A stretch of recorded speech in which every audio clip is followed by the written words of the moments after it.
This video is about OET speaking feedback.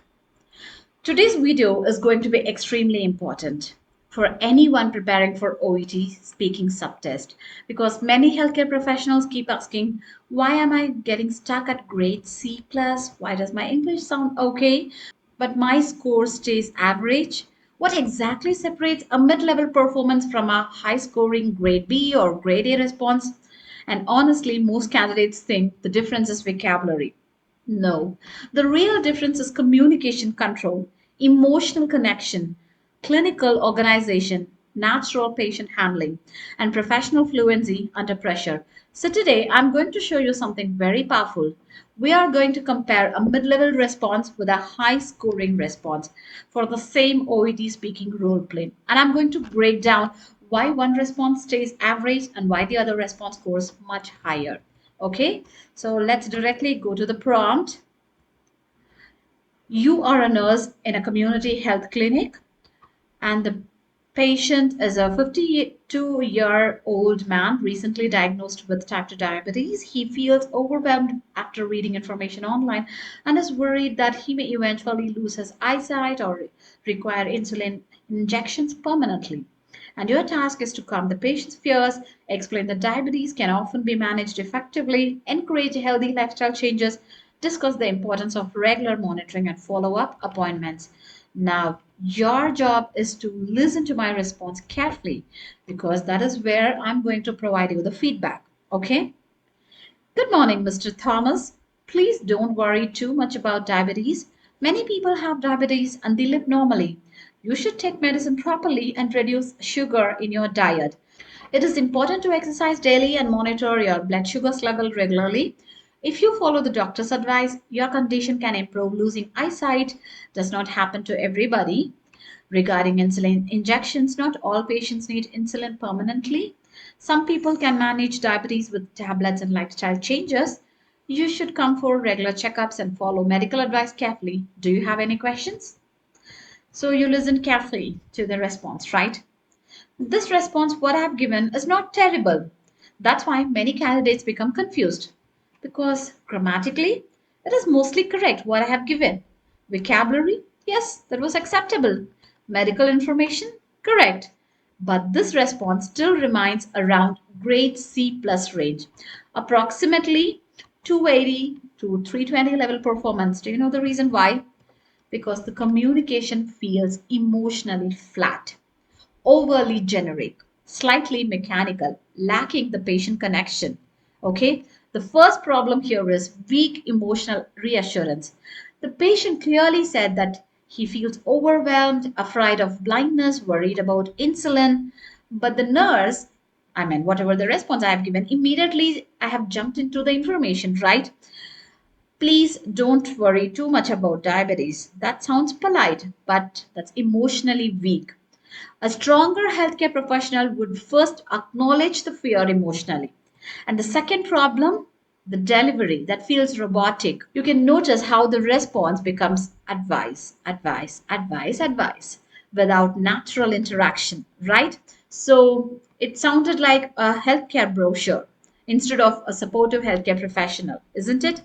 Then the third problem is limited patient engagement. So the patient is not emotionally involved in the conversation. There are almost no empathy building phrases, no checking questions, no emotional support language. The communication is technically acceptable. I do agree with that, but not deeply patient centered, right? Now, I'm just going to give you a response here. Listen to that carefully. Good morning, Mr. Thomas. I can understand why you're feeling worried after reading so much information online. Receiving a diagnosis like diabetes can feel overwhelming initially, especially when you come across frightening complications on the internet. But I would like to reassure you that many people with type 2 diabetes are able to manage their conditions very successfully and continue living healthy, active lives. The important thing is that your condition has been identified now, which means we can start managing it early and reduce the risk of long term complications such as vision problems.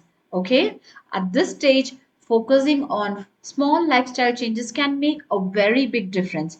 For example, improving your diet, staying physically active, maintaining a healthy weight, and taking medications regularly can help control your blood sugars level effectively.